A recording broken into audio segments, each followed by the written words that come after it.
Remember that your resume will be scanned before it's read. It may be scanned a number of times before it's actually read. It may be scanned by the ATS. It may be scanned by a screener. It will almost certainly be scanned by a recruiter of some sort, whatever that looks like. And so you want to present your information in a way that is easy for it to be scanned. The important bits of information are going to stick out. The key words and qualifications are going to stick out for the recruiter. Remember that you probably only have 6 or 7 seconds to get yourself in the pile that gets you another reading. So these are some of the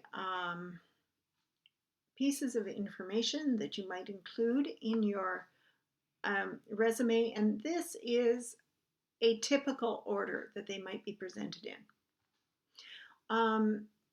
Of these elements, the name and contact information should be super prominent. This is the one piece of information that you cannot skimp on, and your name should be more prominent than anything else, really. Work experience as well as education, these 3 elements are going to be pretty vital. So you want your resume to be easily scanned. So what font are you going to use? Well, don't use an unusual font.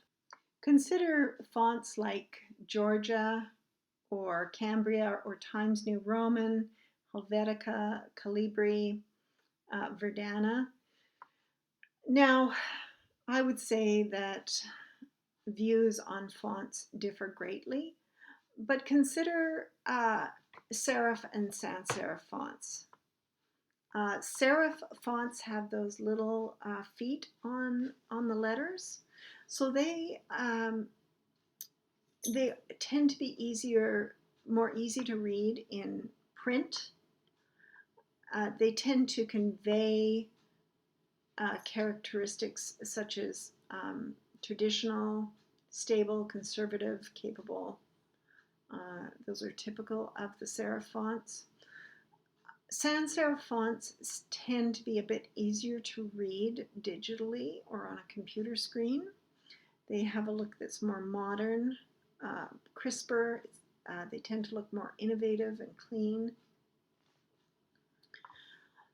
So Garamond, Georgia, Cambria, Times New Roman, those are all serif fonts, whereas Helvetica, Calibri, Arial, Verdana, Tahoma, those are all common sans serif fonts. Once you've chosen a font, stick to it. You can add variability with bold or italics, and also, of course, font size.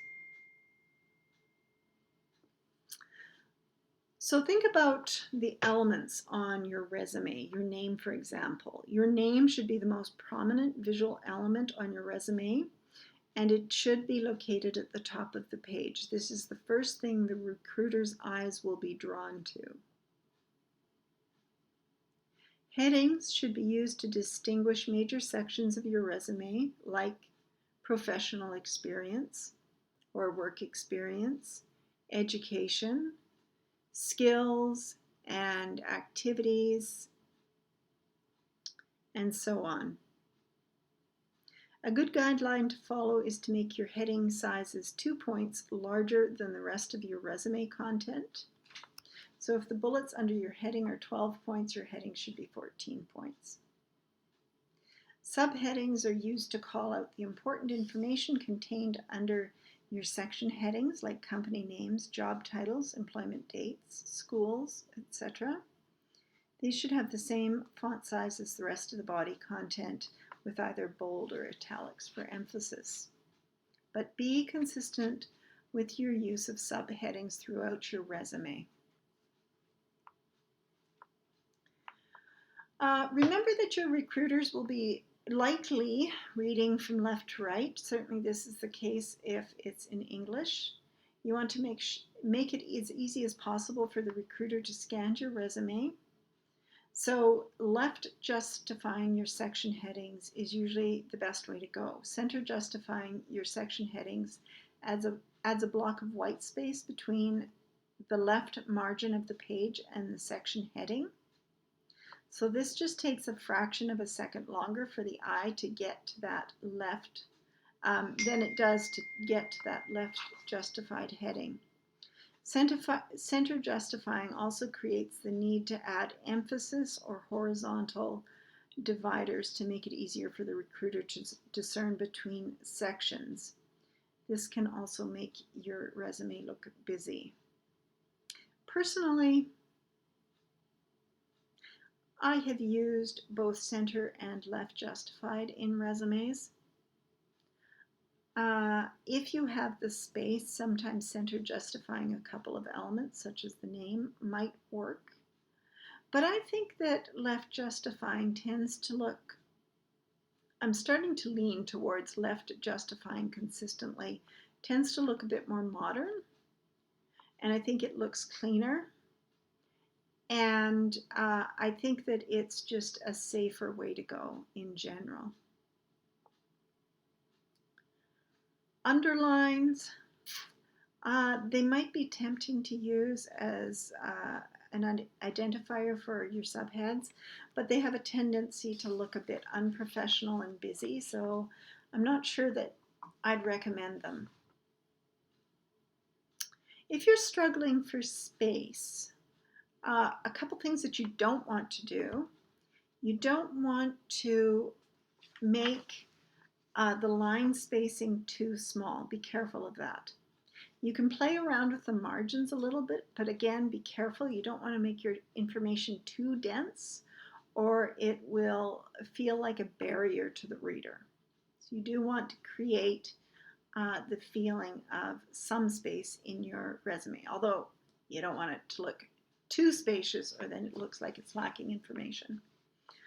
The vertical bar can be useful for allowing you to include more space. So say you have a lot of content that you want to fit into your resume.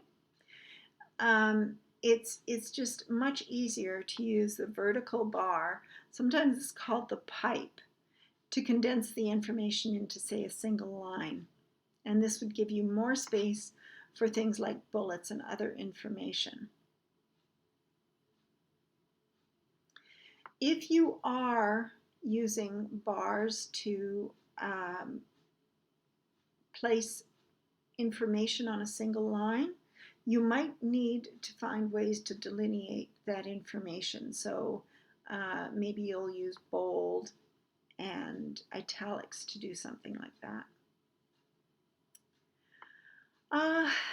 Okay, a word on color. Color can make your resume stand out, but there's competing views on this. I don't think that color is a great idea in most cases. I think that your resume should stand on its own without the addition of color. Color can be off-putting, it can look unprofessional. Just be very careful with it if you choose to use color. Like I said before, you shouldn't try to squeeze too much into your resume. You don't want your lines to be too close together, so keep your lines at least at 1.0 or 1.5, somewhere between those two. Narrower and it looks too tight, too cluttered.